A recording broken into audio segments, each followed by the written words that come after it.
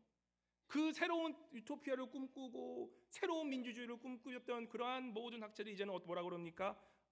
역시 역사는 돌고 도는구나. 인간은 변하지 않는구나.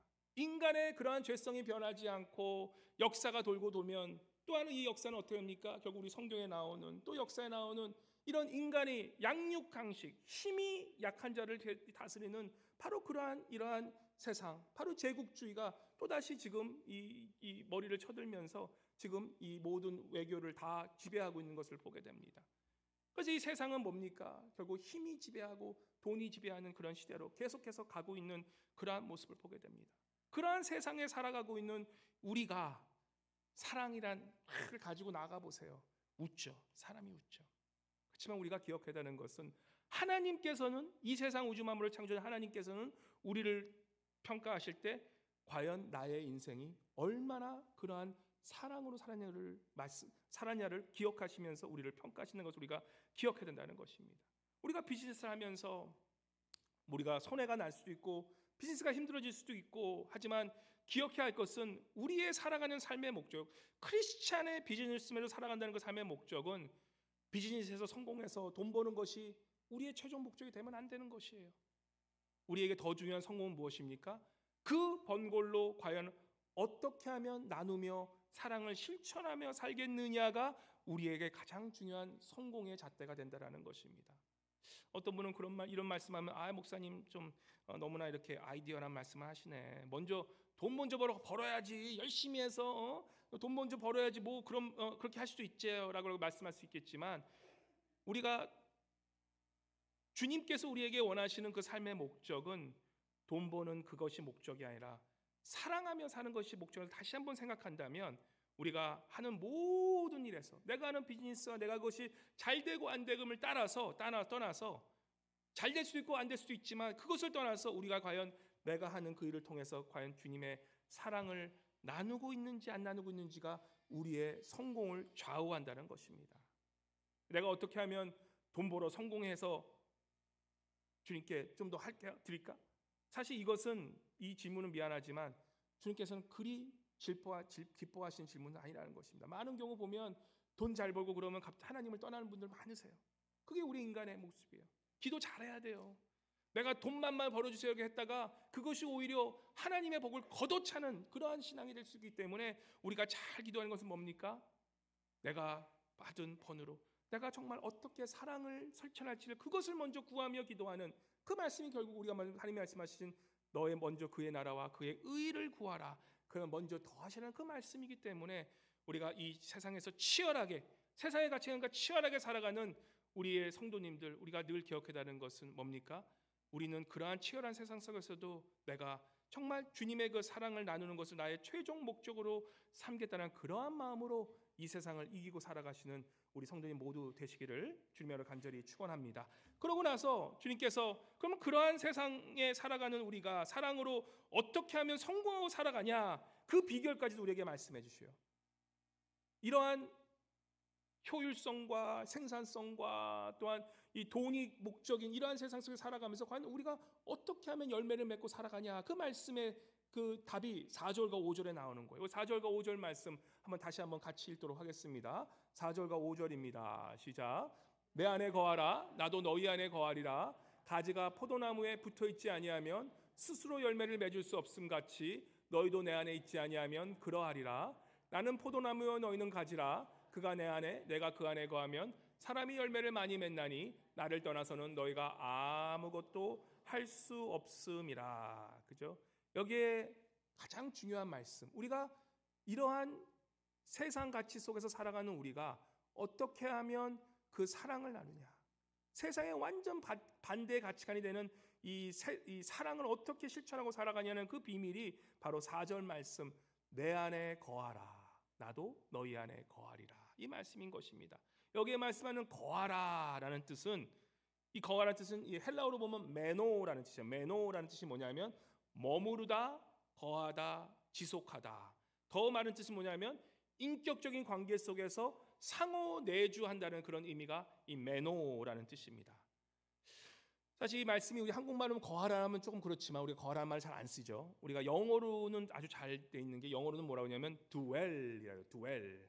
If I dwell in you and you dwell in me. 그래서 dwell이라는 것을 잘 아시면 우리 부동산 특별히 이제 집 살고 가실 때 우리 집을 뭐라 그러냐면 dwelling이라고 그래요. dwelling. 예, second story dwelling, first story dwelling. 그래서 이 dwell이라는 뜻은 뭐냐면 집이라는 개념이에요. 집에 머문다는 뜻이라는 거예요. 그래서 이 내 안에 거하라 나도 내 안에 거하라는 뜻이 뭐냐면 우리 예수 그리스도께서 우리가 머무는 집이 되신다라는 그러한 뜻이 된다라는 것입니다. 참 우리 교회에 좀 자주 찾아오는 우리 노숙자 우리 청년이 한 명 있어요. 정말 처음에 우리 한 11월 달에 한번 찾아온 그 청년은 아주 진짜 영화배우 생긴 청년이에요. 근데 영화배우 생겨 11월 때 약간 별로 안 추웠으니까 와가지고 이제 우리 교회가 아무래도 또 이렇게 따뜻해 보이고 또 그러니까 마음이 편안해지. 우리 집에 교회 가끔 와요. 오면은 이제 뜨거운 물도 주고, 제가 오면 이제 들어오게 하면 또 이제 또 문제가 많이 생기니까 그냥 여기서 잠깐 있게 하고 몸 좀 녹이게 하고 뜨거운 물 주게 하고 그러고 있는데 한 두 번 정도 찾아왔는데 한 3주 전인가 수요 예배 때 한 번 또 찾아왔더라고요. 그래서 우리 성도님께서 주시는 우리 슬리핑백도 주고 그러면서 꼭 너 얼어 죽을 때, 그때 되게 추울 때인데 얼어 죽으니까 너 이 쉘터 가서 자라 그래도 안 자요. 쉘터 가면 막 돌아다니는 거예요. 그러면서 이제 우리 장로님께서 라면도 끓여서 주시고 그리고 이제 몸 녹이고 또 나갔는데 그 친구 또 어떻게 되는지 좀 궁금해요. 또 좀 어떻게 살고 있지. 근데 이 테네시에서 온 친구인데 알코올 중독인지 하여튼 뭐 마약 중독이지 하여튼 집을 찾아 헤매지 못하고 그냥 겨울에 그러고 그냥 돌아다니는 거예요. 쉘터가 이제도 슬리핑백을 줘도 그거 다 던져버리고 그러고 살아가고 있는 거예요. 우리가 이 추운 겨울 갈 곳이 없고 내 안식처가 없으면 어떻게 됩니까? 정말 두려운 것은 얼어 죽는다는 것이에요. 우리 주님께서 말씀하신 이 뜻은 무엇이냐면, 우리 주님께서 내가 너 안에 가고 내가 너 안에 거하지 않으면 그저 너희가 정말 이 불안에 떨어진다는 이 말씀은 우리 믿는 우리들은 뭡니까? 하나님께서 우리를 심판하기 위해서 그렇게 한다는 것이 아니라 우리의 신앙이 정말로 그 주님이 있는 그 집을 찾지 못하면 우리가 이 세상, 이 추운 세상에 얼어 죽을 수도 있다는 것을 우리에게 분명히 말씀하고 계시다는 것입니다. 우리가 주님 안에 거하지 않는다면 우리는 정처없이 이 세상에서 방황하다가 결국에는 나뭇가지처럼 버려져서 살 수밖에 없는 그런 인생이 될 수밖에 없는 것이 우리 신앙인들의 모습이 된다라는 것입니다. 나뭇가지가 포도나무에 떨어져 있으면 얼마나 살겠습니까? 3, 4일 지나 보면 다 비틀어 시들어져서 이제는 썩어져 가는 게 나뭇가지라는 것이에요. 우리 신앙에는 뭐냐? 신앙의 기본은 바로 그러한 이 포도내시는 나뭇가지에 붙어 있어야만, 그 안식처에 두웰링하고 있어야만 우리가 그 주님이 주시는 그 사랑으로 이 세상에서 살아갈 수 있다는 것입니다. 내가 아무리 노력하고 내가 아무리 이 세상에서 살 수 있다라고 하지만 주님 없는 인생은 그렇게 말라 비틀어버진 가지로 살 수밖에 없는 것이 바로 우리 영적인 우리의 모습이라는 것입니다. 그래서 우리 주님께서 말씀하신 게 뭐냐? 우리 주님께서 우리의 안식처 대신 dwelling, 내가 너 안에 거하고 내가 너 안에 거해서 우리의 그러한 추운 겨울에 쓸 수 있는 그런 나의 집이 얼마나, 이 지금 끝나고 내가 갈 수 있는 집이 있다는 것이 얼마나 좋습니까? 나의 영혼도 내가 이 추운 겨울에 내가 돌아갈 수 있는 집이 있다는 것이 너무나 감사한데, 우리 영혼이 머무를 곳은 어디입니까? 우리 하나님 품, 우리 예수 그리스도의 품, 바로 그 품이 안식처가 된다는 것입니다. 그래서 우리 하나님께서 우리가 포도나무 되어 주시고 또한 우리가 가지 되게 하셔서 농부이신 우리 하나님께서 우리를 계속해서 필요한 것들을 채워 주신다는 것이에요. 그러면서 우리가 이 세상 속에 살아가면서 내가 내 노력으로 살아간 것 같지만 사실은 어떻습니까?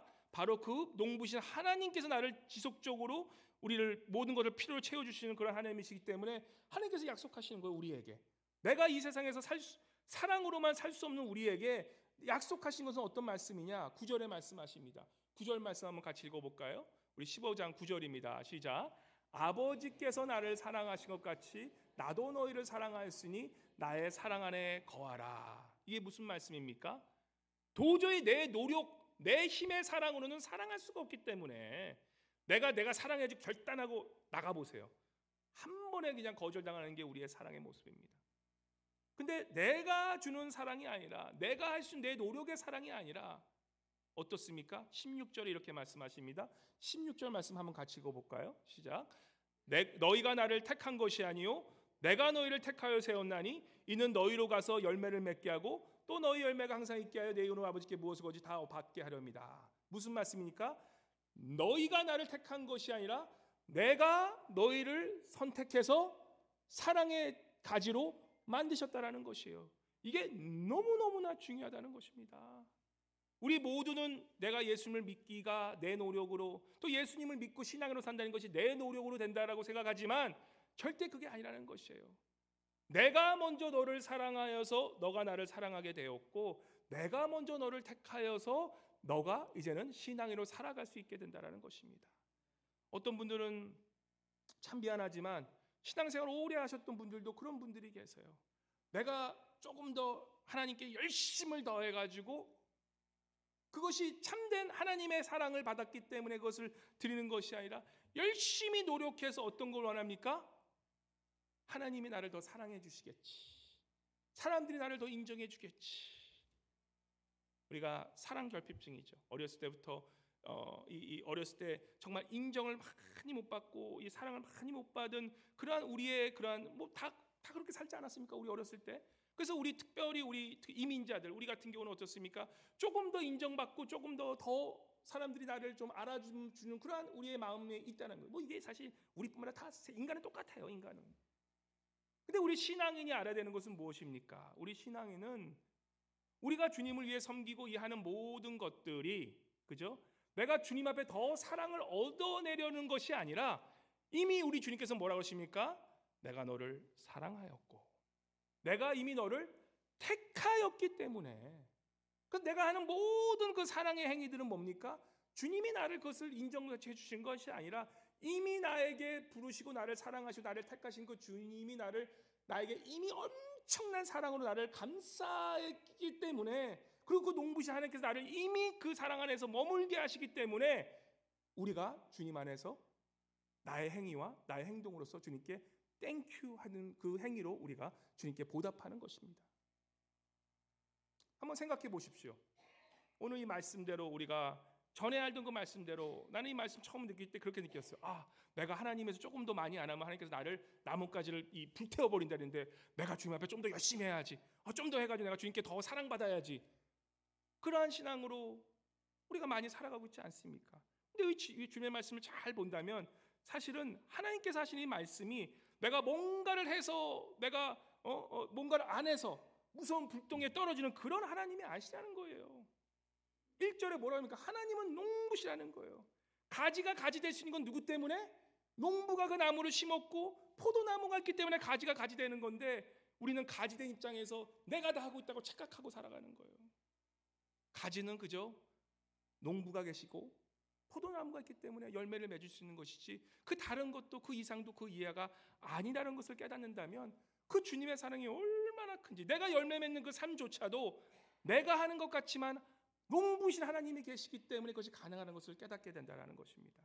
그래서 하나님께서 이 불에 번져지는 그 말씀의 뜻은 그 당시에 정말로 하나님을 거부한 그러한 이 바리새인들을 향한 그런 말씀이지, 하나님을 사랑하는 그 자들에게 말씀하는 것이 아니라는 것을 우리가 알게 된다는 것입니다. 생각해 보세요. 우리가 사랑하는 자녀가 나의 말을 조금 안 들었다고 그 자녀를 불에 던져버리는 그런 부모가 어디 있겠습니까? 우리 인간도 그렇게 하지 않는 것이 우리 인간의 마음인데 우리 하나님께서 절대 그러지 않으신다는 것이에요. 그래서 우리가 사랑받기 위해 내가 하나님을 어떻게 하면 더 하려고 해서 막 발버둥치는 그런 신앙생활을 이제 멈추셔야 된다는 것이에요. 하나님이 이미 여러분을 사랑하고 나를 사랑했기 때문에 그 엄청난 사랑의 구원의 사랑이 이미 나에게 있기 때문에 우리가 그것을 깨닫고, 그러한 하나님 아버지와 자녀뿐만 아니라 친구로 우리를 부르셔서 그 많은 비밀을 가르쳐 주시고 그의 능력을 우리에게 주신 그 하나님이 우리와 함께 계시는 것을 믿는다면 우리의 신앙이 얼마나 달라질까 한번 돌아보시기 바랍니다. 어제 아들한테 연락이 왔어요.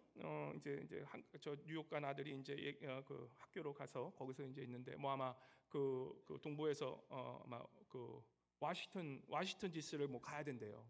별건 아니야. 가지 않아도 되는 거야. 근데 자기가 가야 된대요. 가만히 있더라고요. 그럼 가면 되지. 가만히 끊질 않아요. 아빠, 나 워싱턴 DC 가야 돼. 가라. 가만히 대화가 좀 썰렁해졌어요. 왜? 그러니까 아니라 플레인 티켓 딱 그러더라고요. 그게 목적이에요. 애들이 딴 데 전화 안 와요. 뭐 필요하면 전화 엄청 와요. 맨날 엄마한테 맨날 오는 것 같아. 떠나도 맨날 전화 와. 그거 어떻게 하겠습니까? 자식이 워싱턴 DC 가야 되는데 제가 뭐라 그럴게요? 야, 오케이, 사줄게. 아버지가 거의 호구죠. 그래서 그냥 들어주면 사줘야 되는 거예요. 그죠? 근데 걔가 아들이 그거 얘기할 때 전혀 미안한 마음이 있었겠지만 제가 볼 때 없었던 것 같아요. 거의 그냥 당연하게 얘기하는 거예요. 사실 뭐 감사하죠. 거기 뭐 학비도 안 받고 자기가 학비 아버지 되게 벌어줬다고 생각하니까 이 정도는 아버지께 충분히 해줬다고 생각하는 거예요. 그래서 뭐 비행기 티켓 당장 사들여 가지고 아주 제일 좋은 시간으로 해서 아주 보내드렸죠. 얼마 하지 않아요. 동부니까 다. 그래서 뭡니까? 아들은 자식은 부모에게 당연히 그런 권리로 살아간다는 거예요. 우리 하나님께서 그렇게 말씀하시는 거예요. 너희가 가지된 것은 뭡니까? 하나님 아버지가 농부되셔서 우리 필요한 걸 다 채우신다는 거예요. 하나님께서 다 해주실 때 너희는 뭐예요? 당당하게 나오는 거예요. 당당하게 열매 맺으라는 것이에요. 제가 이 말씀 전할 때 한 4년 전인가 이 말씀 비슷한 이 도문 말씀 전하면서 이 내가 너 안에 가고 너가 너 안에 간다 이 말씀 얘기하면서 이 파리의 여인에 대해서 얘기한 적이 있어요. 파리의 여인, 그죠? 기억나시죠? 파리의 여인, 그죠? 그 파리의 여인의 그 가장 기억나는 대사 한 마디가 뭡니까? 내 안에 너 있다. 그 말씀이라는 거예요. 하나님께서 우리에게 말씀하신 것은 4절 내 안에 거하라 나도 너 안에 거한다. 이 말씀은 다른 것이 아니라 너와 나의 관계는 끊을 수 없는 사랑의 관계이기 때문에 너는 내 안에 거하고 너도 내 안에 거하라. 한번 그런 마음으로 다시 아까 안 웃었던 분들 한번 옆에 분에게 당신은 내 마음에 있습니다라고 하면서 한번 탁 이렇게 한번 하트 한번 해주시기 바라겠습니다. 당신은 내 안에 있습니다. 아직도 유치하다고 안 하시는 분들은 얼마만 해야지 마음이 좀 부드러워지실까? 마음이 너무 오래 이번 주 너무 추웠어. 눈도 많이 오래가지고 마음이 너무 굳었어. 조금 그래서 참 우리가 가진 우리를 생각할 때 우리가 이 나는 포도녀에 너희는 가지라는 이 말씀을 기억하실 때 우리가 기억해야 되는 것은 하나님께서 우리에게 그러시는 거예요. 죄송합니다. 종보마 너 안에 내 있다. 하나님께서 그러신다는 거예요. 내가 전도하는 게 아니라 우리 하나님께서 우리에게 말하는 거예요. 너 안에 내가 있고 내 안에 너 있다. 우리 하나님의 그 사랑의 고백이시라는 거예요. 그러한 우리 하나님이 계시기 때문에 우리가 가진 우리가 그 사랑 안에 붙어 있을 때 우리는 그 열매를 맺을 수 있게 된다는 것입니다. 마지막으로 이 말씀, 특별히 우리가 이 말씀을 근데 잘 또 이해해야 되는 게 바로 하나님께서 이 가지인 우리를 내친다는 이 말씀, 가지가 열매 맺음 내친다는 말씀도 우리가 동시에 기억하는 것도 중요하다는 것이에요. 가장 중요한 건 우리 하나님 아버지의 지극하신 사랑이지만 그렇지만 우리가 그러한 사랑으로만 무조건적으로 사랑하시니까 우리 신앙인들이 가끔 그런 게 있어요. 특권의식으로 살아가는 분들이 굉장히 많아요. 오직 너는 하나님께 무조건 사랑하시니까 너는 뭐에 다 해도 다 하고 사랑하는 그렇게 살아가는 분이 있는데 하나님께서는 그렇게 말씀하세요. 하나님의 말씀 그렇게 말씀하지 않으세요. 하나님은 오히려 뭐라고 말씀합니까? 27절에 이렇게 말씀하십니다. 27절 말씀 돌아가 볼까요? 27절, 26절과 27절 말씀 한번 같이 읽어볼까요? 26과 27절. 우리가 하나님이 우리를 그렇게 무조건적으로 사랑하시고 우리가 그러한 특권을 가지고 있는 자들은 뭡니까? 그냥 그 은혜만큼 살아가는 것, 은혜를 깨닫고 그냥 특권을 살아가는 것이라 그만큼 더 책임을 지고 살아가는 그러한 신앙인이 되어야 된다는 것입니다. 그래서 26절과 27절 말씀만 같이 읽어볼까요? 시작. 내가 아버지께로부터 너희에게 보낼 보혜사 곧 아버지께로부터 나오시는 진리의 성령이 오실 때에 그가 나를 증언하실 것이요 너희도 처음부터 나와 함께 있었으므로 증언하느니라. 우리가 하나님께서 나의 농부가 되시고 포도나무도 내가 가지게 된 인생은요 그저 내가 무조건적으로 주님 나를 사랑하실까 내가 이제는 내 마음대로 살아지는 그런 인생이 아니라 오히려 더 책임감 있는 인생으로 살아가야 된다는 것입니다. 특권을 가진 자 하나님이 나에게 더 많이 주신 분이 계시다면 하나님께서 무엇을 요구하는지 아십니까? 그 주신 만큼 더 많은 것을 베풀며 살라고 주신 것을 우리가 기억하고 사셔야 된다는 것입니다. 우리 신앙인들은 늘 기억해야 되는 것은 우리가 하나님께서 내게 주신 만큼 이것이 다 하나님의 은혜이니까 그만큼 더 베풀고 살라는 것이 우리 하나님의 그러한 우리에게 주신 사랑의 열매의 결과가 되어야 된다는 것입니다. 우리가 잘 아는 신앙인 중 성경에 나오는 우리 베드로와 바울, 우리 바울 같은 바울 선지자 우리 베드로 보면 어떻습니까? 그렇게 하나님의 사랑을 많이 받았기에 그들이 어떻게 합니까? 이 사랑을 난 받았으니까 나는 그저 나 땡큐하고 살아야지라고 아니죠. 오히려 그 받은 사랑만큼 그 사랑을 더 하나님께 돌려받기 위해서 어떻게 합니까? 나중에 베드로가 이 십자가에 돌면서 어떻게 합니까? 나는 그 받은 사랑이 너무나 커서 우리 예수 그리스도의 십자가에 돌아가셨기 때문에 나는 그 십자가에 돌아가실 자격도 안 되기 때문에 나는 거꾸로 내가 죽겠다라고 그렇게 고백하면서 나아간 것이 우리 베드로 사도 아닙니까? 우리가 신앙의 그러한 사랑을 받았다라면 우리의 인생의 열매는 어떤 열매로 살아야겠냐고 생각했을 때 그러한 주님의 한없는 은혜가 있었기 때문에, 그러한 한없는 감사했기 때문에 그 감사함을 어떻게 합니까? 주님을 더욱더 증언하는 삶으로, 주님을 더욱더 증인하는 삶으로, 주님의 그러한 증인이 되어 살아가는 그런 삶으로 살아가는 것이 당연한 삶이라고 주님께서 우리에게 말씀하신 겁니다. 너희도 처음부터 나와 함께 있었으므로 너희도 나를 증언하며 살아가는 그런 인생으로, 사랑을 나누며 살아가는 인생으로 우리에게 주님께서 권면하시고 또 우리에게 그렇게 주님의 사랑의 말씀으로 우리에게 다가오신다는 것입니다. 우리 다음 주에 선교주일로 섬기게 됩니다. 그죠? 우리 네네 사모님께서 이 파키스탄 선교 갔다 오시면서 계속 파키스탄 위에서 부흥 집회 하시면서 그곳에 그 머슬렘들을 하는데, 아직까지 파키스탄에서 보면 거기는 그리스도인이라 그러면 진짜 죽여요. 그냥 처형, 가족을, 온 가족을 다 처형하는 그러한 곳이 지금 아직까지 파키스탄입니다. 우리는 이렇게 매주 와서 편안하게 예배드린 것이 너무나 당연하겠지만 아직까지 많은 곳에서는 주님을 믿는 그 믿음 때문에 핍박받고 박해받는 것이 너무나 많다라는 것입니다. 우리 사랑하는 성도님 여러분, 하나님께서 우리에게 베풀어진 그 사랑, 그리고 우리가 주님 앞에 머물며 주님 안에 드웰링하면서 살아가는 그 삶이 우리가 너무나 당연한 삶으로 다가와서는 절대 안 된다는 것입니다. 우리가 열매 맺을 수 있는 것도 우리의 주님의 사랑이고 또한 주님의 그러한 귀하신 농부의 손길이기 때문에 우리가 지금까지 왔다면, 우리가 지금까지 이제는 살아야 될 인생이 어떤 인생이 되어야 되겠습니까? 라고 한번 그렇게 스스로에게 한번 질문해 보시기 바랍니다. 가지로 살아간다는 인생은 그저 내가 주님께서 다 해주셨기 때문에 편안하게 붙어있는 그런 인생이 아니라, 오히려 주님께서 나에게 모든 것을 베푸시고 나에게 하신 그런 모든 것을 통해서 어떻게 합니까?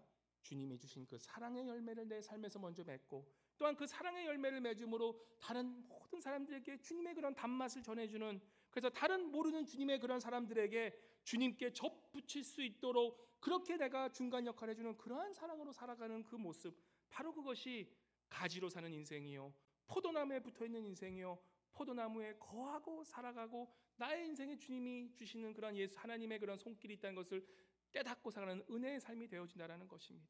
그래서 이 한 주 주님 앞에 살아가실 때에 먼저 우리가 주님 앞에 거하기 위해서, 주님 앞에 거한다는 것은 그냥 거창한 뜻이 아니에요. 말씀을 읽고 기도하는 거예요.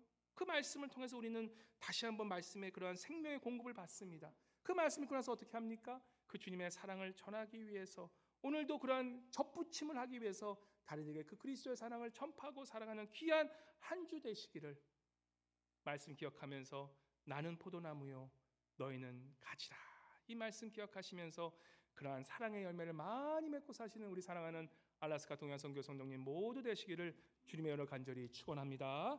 우리 잠깐 이 말씀 기억하시면서 우리 한번 열매 맺는 삶을 내가 살 수 있도록 주님 도와달라고, 그렇게 하기 위해서 정말 내가 주님 안에 먼저 거하는 것, 내가 주님 앞에 드웰링하는 것, 내가 주님 앞에 먼저 매노하는 그런 인생 되어달라고 우리가 기도하시면서, 주님 내가 볼 수는 없지만 오늘도 하나님의 그 농부의 손길이 내 삶에 인도하심에 감사드립니다.